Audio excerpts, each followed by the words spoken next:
जी welcome back. सत सवेरा में एक मरतबा फिर से आपको कहेंगे खुशामदीद। जदीद टेक्नोलॉजी और उसके असरात हम डिस्कस कर रहे हैं। इंसानी सेहत पर, इंसान की जिस्मानी सेहत को किस तरह से मुतासर कर रही है जदीद टेक्नोलॉजी के असरात, उसको जो है वो हमने डिस्कस किया। इंसान की जहनी सेहत को किस तरह से मुतासर कर रही है और इंसानी ताल्लुकात पर इसके क्या असरात हैं वो हम डिस्कस करने जा रहे हैं कि जदीद टेक्नोलॉजी किस तरह से हमारे ताल्लुकात को मुतासर कर रही है।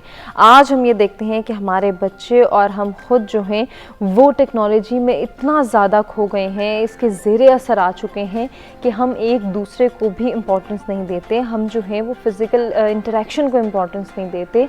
हमारा इंटरेक्शन, हमारी एफिलिएशन किसी हद तक मुतासिर हो रही है। इसको कैसे कंट्रोल करना है डिस्कस करेंगे। हमारे साथ स्टूडियोज़ में जो मेहमान मौजूद हैं उनमें जी सुमेरा जबीन हैं, वजीहा ज़फ़र हैं और रज़ा अहमद सुखेरा हैं, जिनसे हम इस टॉपिक से रिलेटेड बात कर रहे हैं। और आपसे भी कहेंगे कि अगर आप अपना पॉइंट ऑफ व्यू हमारे साथ शेयर करना चाहें, कुछ पूछना चाहें, कोई सजेशन लेना चाहें, लाइव कॉल्स के ज़रिए आप भी पार्टिसिपेट कर सकते हैं। ब्रेक पे जाने से कबल हम बात कर रहे थे रज़ा से और उन्हीं से जो है वो डिस्कशन को कंटिन्यू करने का कहेंगे, अपनी बात को कंप्लीट करने का कहेंगे। रज़ा, हम ये बात कर रहे थे कि अगर हमारे पास एक वे आउट बंद होता है या थोड़ी देर के लिए हमारे पास से साइड लाइन हो जाता है तो हमारे पास अल्टरनेट वेज हैं। टेक्नोलॉजी हमें इस हद तक जो है वो एफिलिएट कर रही है या फैसिलिटेट करने की कोशिश कर रही है, लेकिन फिर भी हम ये देखते हैं कि कहीं ना कहीं उसकी नेगेटिव असरात जो हैं उनको हम ज़्यादा ग्रैब करने के जो हैं वो कोशिश करते हैं, ख्वाहिशमंद हैं या फिर कहीं ना कहीं कर भी रहे हैं। तो इस हवाले से आप बता रहे थे। मैं ब्रेक पे जाने से पहले जो बात कर रहा था कि ऑल्टरनेट वेव्स जो आ गए हैं, वेल सीरीज लगी हुई हैं, लेकिन चाय का मग लेके जो ड्रामा देखना है ख़वातीन ने वो सेल फोन पे कंफर्टेबल है। बिल्कुल। मैंने एक दो दफ़ा दोबारा बैठ के मूवी देखने की कोशिश की है। मैं लैपटॉप पे यूज्ड टू हो चुका हूँ, मैं नहीं देख सकता मूवी या कोई सीजन स्क्रीन पे उस तरह बैठ के। हम बिल गेट्स की बात बहुत ज़्यादा कोट करते होते हैं, प्रोग्राम में कई दफ़ा कर चुके हैं। ही सेज के to get rid of depression मैं खुद अपनी डिशेस वॉश करता हूँ, लेकिन हमें किचन में डिश वॉशर लगा हुआ चाहिए। क्या फ़ायदा है वो अपनी जगह पे है। और ये जो छोटे छोटे सोल्यूशन हैं, छोटी छोटी चीज़ें हैं, वो इन द एंड हमारी हैबिट्स को इफेक्ट कर रही हैं। अब अभी एक और बात कर रही थी कि हम कितने आसाइश पसंद हो गए हैं। To get out of routine thing, biking करने की कोशिश करते हैं हम। अब जिस तरह मैं पहले बता रहा था कि बड़े वक्फे के बाद किया, तो 4 घंटे के एक राउंड ट्रिप से भी संडे को मैं सोच रहा था कि संडे को मैंने क्यों किया अपने साथ जुल्म। सैटरडे को किया होता तो मैं संडे को रेस्ट कर लेता। और आपकी बात ठीक है कि बीइंग कंफर्टेबल, जब fitting in the car, shop तक भी जाना है, साइकिल बाइक निकाल के नहीं जाना है। एक उसकी वजह शायद हुमा ये भी हो सकती है कि फॉर अस स्पेशली उस तरह के सॉल्यूशंस भी तो नहीं है। कुछ प्लान्ड सोसाइटीज़ हैं, कुछ प्लान्ड टाउन्स हैं किसी हद तक, जहां आपको प्रॉपर वॉकिंग ट्रैक्स मिल जाते हैं, प्रॉपर पार्क्स मिल जाते हैं, आप कंफर्टेबली जा सकते हैं। सिक्योरिटी के चैलेंजेस को आप सामने रख लें। फिर आप मेरा ख्याल है सुबह दम घुटे बगैर मेट्रो से उतर के अगर आप दफ्तर पहुंच जाते हैं तो ये गनीमत है। तो बंदा ये प्रेफर करता है कि गाड़ी निकाल के दफ्तर पहुंच जाऊँ। मेरा ख्याल है विद टाइम जिस तरह डेवलपमेंट सेक्टर में थोड़ा बेहतर काम होगा, आम शहरी को पब्लिक ट्रांसपोर्ट में, एक्सेसिबिलिटी में बेहतर फैसिलिटीज़ होंगी लाइक डेवलप्ड कंट्रीज, तो शायद हमारी हैबिट्स पे ऑटोमेटिकली करना शुरू कर दे। बिकॉज वो जो फटीग है, वो जो साइकोलॉजिकल एक्सपीरियंस है even through the public transport, आपको अगर फैसलाबाद पहुंचे तो 6.5 घंटे आपको बस लगा देगी।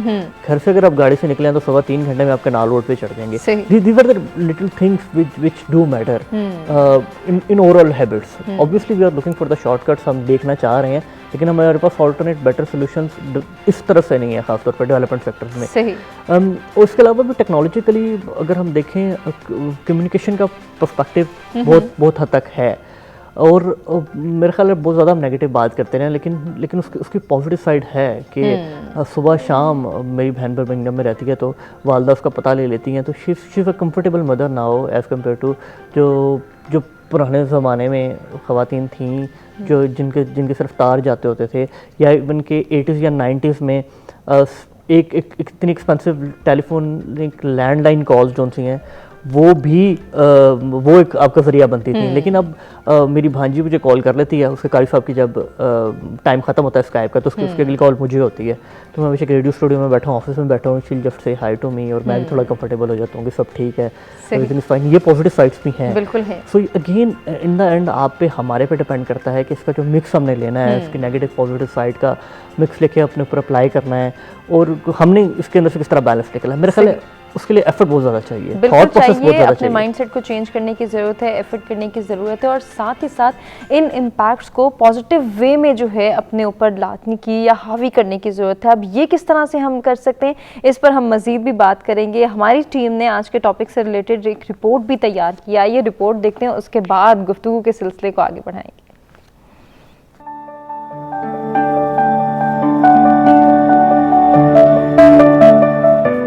ग्लोबल विलेज का नाम तो आपने सुना ही होगा।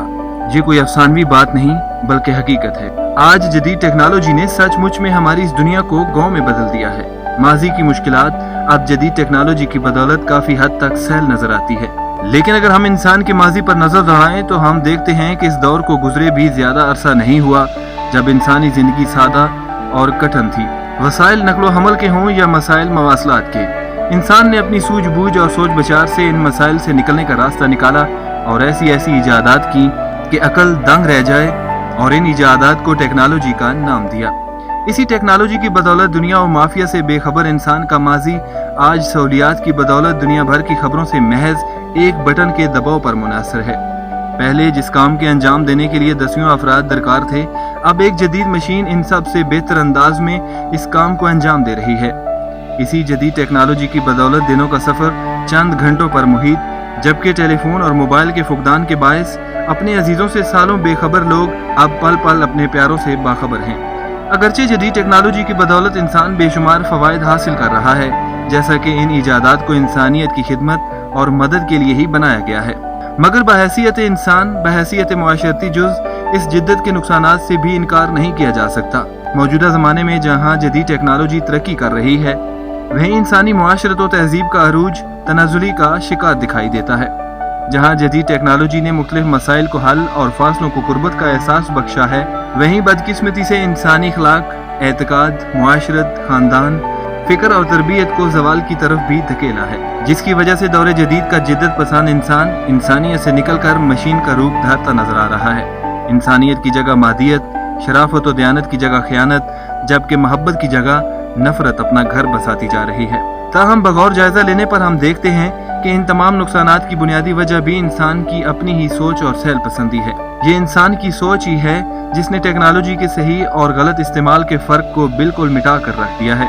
जदीद टेक्नोलॉजी के बदौलत मोबाइल फोन के जरिए जहाँ नजरों से ओझल दूर बैठे अपनों के दरमियान फासला कम करने की कोशिश की गई, वहीं दूसरी तरफ एक घर में मौजूद अफराद एक दूसरे से कुर्बत के बावजूद मीलों मुसाफत पर नजर आए। जदीद टेक्नोलॉजी की बदौलत ही अगरचे हमें अपनी मुल्की सरहदों की हिफाजत के लिए जदीद एटमी हथियार दस्तियाब हैं जो मुल्क की बका और हिफाजत के लिए मुअस्सर हैं, लेकिन दूसरी तरफ इनका गलत इस्तेमाल इंसानियत का दुश्मन भी साबित हुआ है।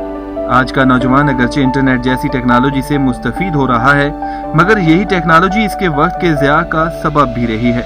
बहरहाल मादियत और मुआशरत दोनों का तवाज़ुन और अरूज बरकरार रखने के लिए ज़रूरी है कि इंसान हमेशा अच्छे और बुरे दोनों पहलुओं को सामने रख कर फैसला करे और वही रास्ता चुने जो इनफरादी और इज्तिमाई ज़िंदगी के लिए फ़ायदेमंद हो, क्योंकि हारी हुई जंग तो फिर भी जीती जा सकती है, मगर मुआशरती इक़दार की हार पूरी कौम और मिल्लत को तबाह व बर्बाद कर देती है।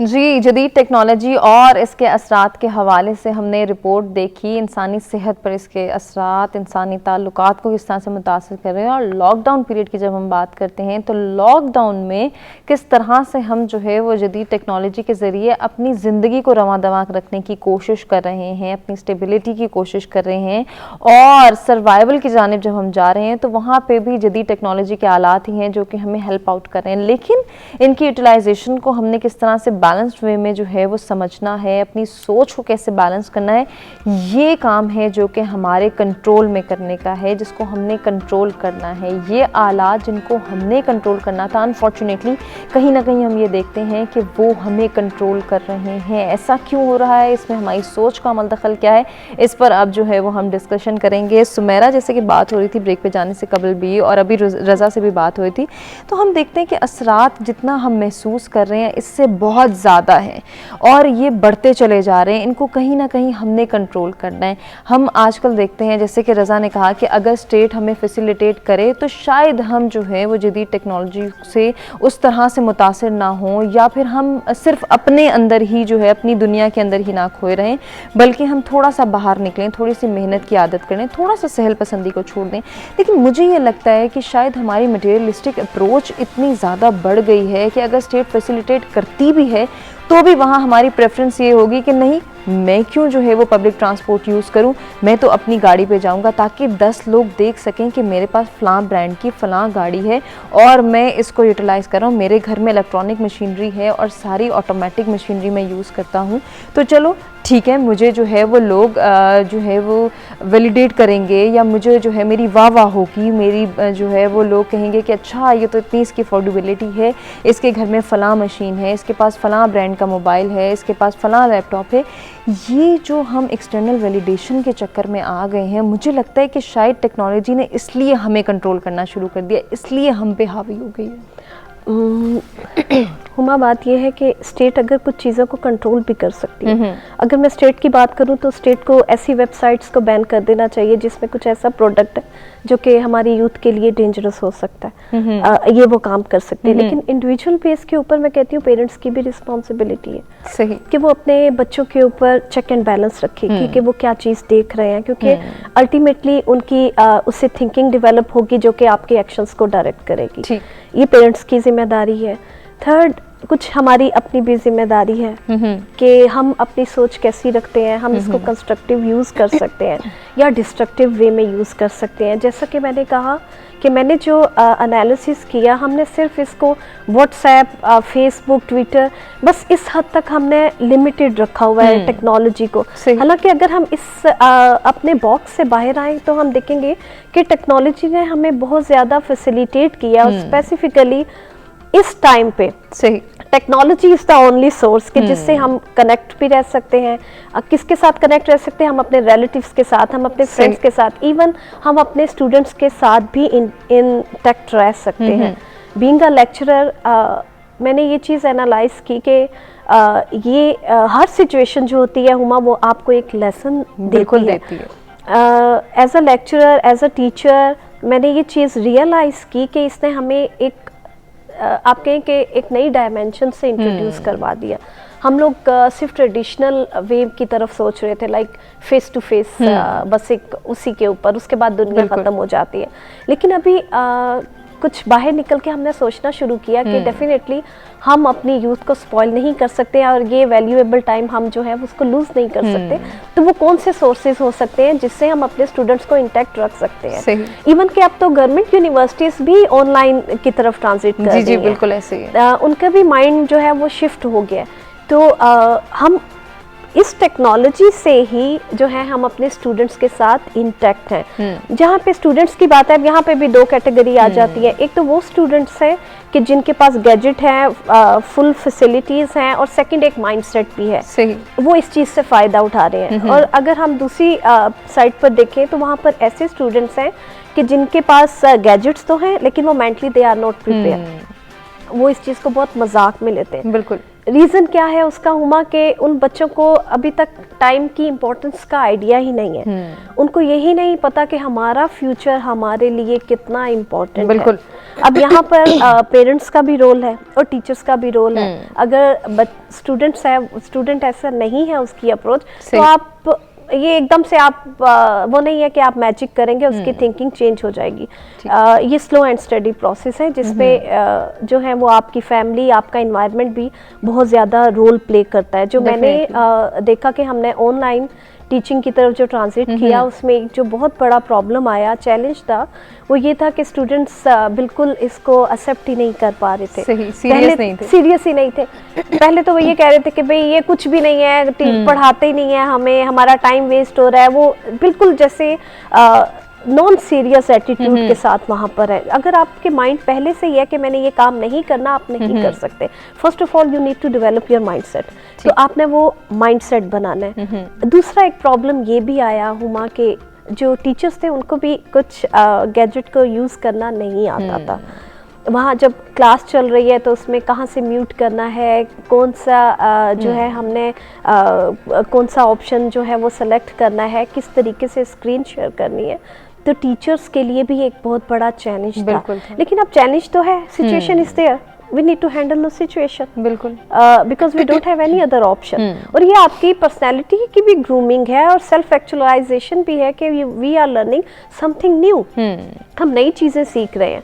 मैं आजकल जूम के ऊपर काम कर रही हूँ, मैं उसको सीख रही हूँ क्योंकि बहुत सारे ऑप्शंस का हमने कभी यूज़ नहीं किया। एक बिल्कुल एक रियलिटी है, आप फर्स्ट टाइम कर रहे हैं तो डेफिनेटली हमें वो खुद को सीखना पड़ेगा। यकीनन जो है वो आप सब मेरी बात से एग्री करेंगे कि जहाँ हमें ये तमाम तर चीज़ें फैसिलिटेट कर रही हैं, जहाँ ये चैलेंज हम एक्सेप्ट कर रहे हैं, वहीं हमारे अंदर वजीहा बेसब्री और हम ये देखते हैं कि बर्दाश्त की कमी और बहुत सारे ऐसी जो हैं चीज़ें इमोशनली भी बहुत ज़्यादा सामने आ रही हैं। ऐसे हमारे रिएक्शंस एग्रेशन शो कर रहे हैं हम कि अगर हमें कुछ समझ नहीं आ रहा, कुछ हम कर नहीं पा रहे, तो ये चीज़ें भी बहुत तेज़ी से डेवलप हो रही हैं हमारे। एग्जैक्टली और मुझसे अभी ब्रेक में भी ये पूछ रही थी कि सबसे ज़्यादा इश्यूज़ क्या आ रहे हैं। तो पहले हम ये कहते थे डिप्रेशन, एंजाइटी, साइकोटिक डिसऑर्डर्स, और अब एक ही चीज़ मेंशन करते हैं एग्रेशन। हर एक से दूसरे घर में एग्रेसिव बिहेवियर हो रहे हैं। कुछ का तो होता है ना, पर्सनालिटी ऐसी होती है कि एकदम हो जाते हैं, पर वो लोग जो बहुत काम और बड़े पीसफुल रहने वाले, उनकी भी हम पर्सनालिटी देख रहे हैं कि बहुत जल्दी